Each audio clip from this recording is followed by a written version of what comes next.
Howdy folks! Ah, les États-Unis, la route 66, l'asphalte à perte de vue. Peut-être êtes-vous en train de réfléchir à venir travailler aux États-Unis, vivre le rêve américain, et peut-être pouvoir acquérir ce genre de véhicule haut de gamme. Aujourd'hui, je voudrais vous donner mon retour d'expérience sur la conduite aux États-Unis. Et dans cette vidéo, Oncle Sam vous explique la conduite dans un pays avec un réseau routier s'étalant sur 4 fuseaux horaires.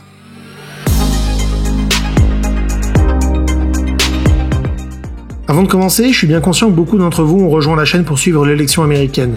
Ne vous inquiétez pas, je vais continuer à faire mes vidéos d'update quotidiennes. On va cependant reprendre petit à petit le programme de la chaîne, qui, je le rappelle, est 50% politique et opinion, et 50% sujet objectif sur les US. Le réseau routier américain est le plus important au monde, avec 6,8 millions de kilomètres de route.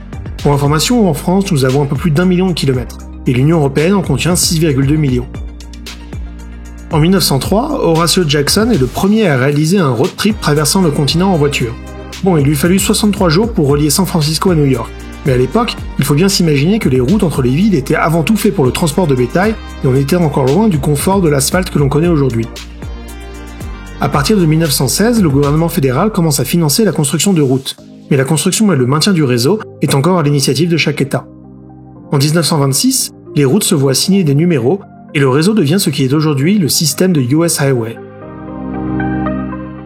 Dwight Eisenhower, le fameux général américain durant la Seconde Guerre mondiale et aussi élu président américain de 1953 à 1961, a grandement participé à la création du réseau autoroutier que l'on connaît aujourd'hui. À 28 ans, en 1919, Eisenhower, alors lieutenant-colonel, a participé au premier convoi militaire motorisé ayant traversé le pays. Il fallut 61 jours au convoi pour traverser le continent. Pas tellement plus court qu'Horatio en 1903, mais il faut imaginer que le convoi militaire contenait des camions hors gabarit que les routes et ponts de l'époque, dimensionnés pour le transport à cheval et les premières automobiles, ne pouvaient pas supporter. Une fois président, Dwight Eisenhower pousse le Federal Aid Highway Act en 1956, qui financera la création d'un réseau d'autoroutes sur tout le continent avec un minimum de 2 voies dans chaque sens, sans feu rouge, sans passage à niveau et sans rond-point. En plus de cela, le réseau d'autoroutes suivra des contraintes de construction strictes en matière de taille de tunnel, inclinaison en montagne et virages, afin d'assurer que les transports militaires mais également commerciaux puissent facilement naviguer à des vitesses qui à l'époque faisaient encore rêver. Une légende urbaine raconte que ce système d'autoroute a été conçu pour offrir régulièrement suffisamment de plats pour servir de piste d'atterrissage pour les avions en détresse. Cette affirmation est fausse puisque rien n'a été prévu pour ça dans les tracés.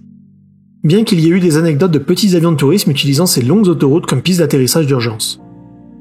Le réseau d'autoroutes aux États-Unis est juste gigantesque. La route continue la plus longue est la I-90 dans le nord du pays, et comme son nom l'indique, puisque son chiffre est pair, vous pouvez déjà savoir qu'elle va d'est en ouest. Elle s'étend en effet entre l'État de Washington et le Massachusetts, sur plus de 4860 km. Cette route traverse également 13 États.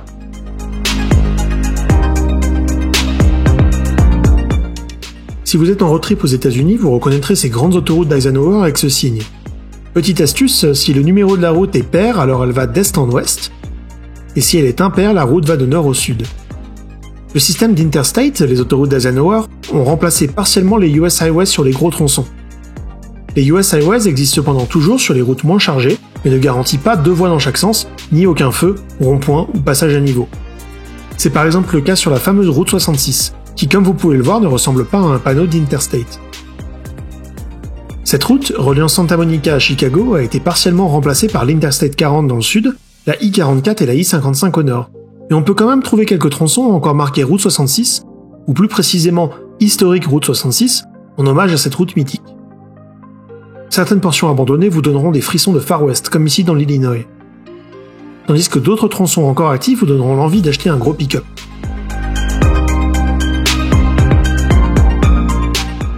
En parlant de pick-up, nous voilà dans la partie où nous allons parler des voitures aux États-Unis.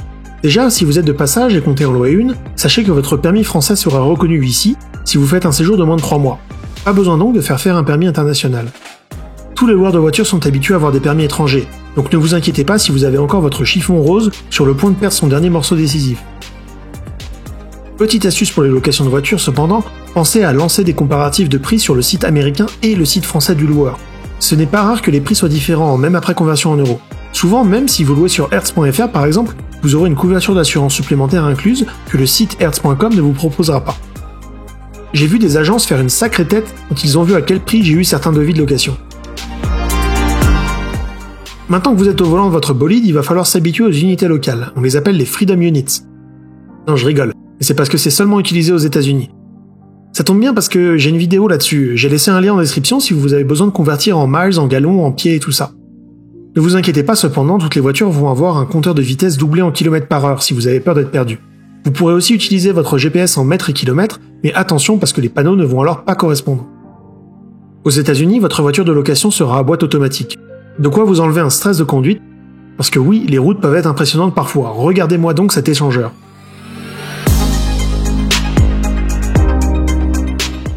Je me suis souvent fait la réflexion qu'en Europe, c'est en ville qu'il est le plus difficile de conduire, avec tous les scooters, les vélos, les priorités à droite, là où l'autoroute est plus calme. Aux États-Unis, c'est l'inverse. Les villes sont carrées, toutes les intersections sont explicitées avec un feu ou un panneau stop, pas de priorité à droite. Alors que sur l'autoroute, il faudra vous habituer aux apprentis pilotes et à ceux qui campent sur la voie de gauche. Oui, aux États-Unis, personne ne se rabat après avoir doublé, c'est insupportable. Et bon, comme j'ai pas envie que ça devienne sa propre vidéo, je vais en rester là avant de péter un câble. Voici un point qui diffère avec la France. Aux États-Unis, sauf si un panneau l'interdit, vous pourrez traiter un feu rouge comme un stop si vous tournez à droite. Attendez, prenons la voiture, je vais vous montrer. Ok, donc là on arrive à un feu rouge, je vais m'arrêter, donc c'est un stop pour moi, et je vais laisser passer tout le trafic, donc voiture et piétons. Mettre mon clignotant bien entendu. Donc tout le trafic a la priorité à part moi.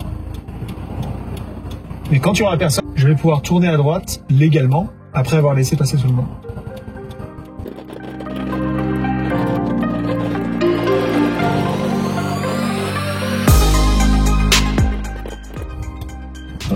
Ok, donc là le feu est rouge, il n'y a plus personne, je vais pouvoir passer.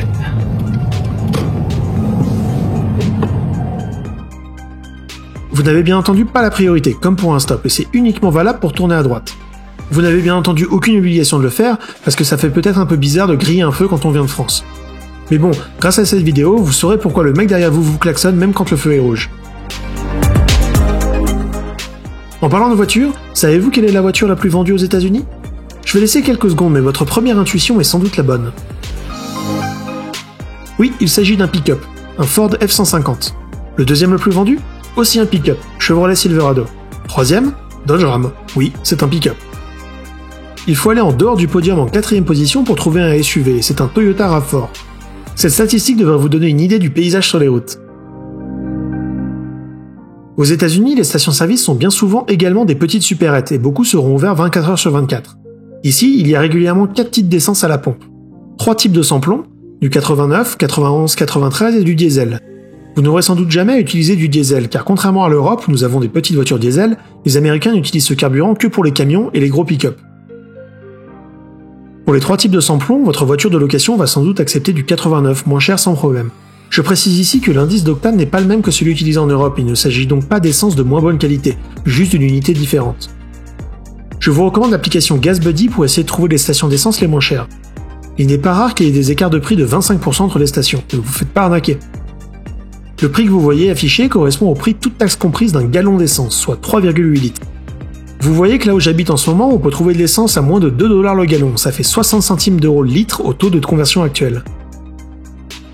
Pour finir avec l'essence, saviez-vous que dans le New Jersey et l'Oregon, l'essence est considérée comme un produit dangereux et vous ne pouvez pas faire le plein de votre voiture vous-même. Il y aura des gens à la station-service qui vont faire le plein pour vous. Certains comtés essayent de revenir sur cette décision, mais pour des raisons économiques et pour garder les emplois, beaucoup se battent pour garder ces lois en place. Si vous venez habiter aux États-Unis pour travailler ou autre, sachez que certains États peuvent convertir votre permis de conduire français en permis local. Dans les États qui proposent pas de faire ça, il faudra repasser l'examen, mais ne vous inquiétez pas, c'est beaucoup moins galère qu'en France. Comme dans l'Hexagone, il y a un examen écrit et un test de conduite. En Californie, là où j'ai passé mon permis pour la première fois, on pouvait se présenter à l'examen sans rendez-vous.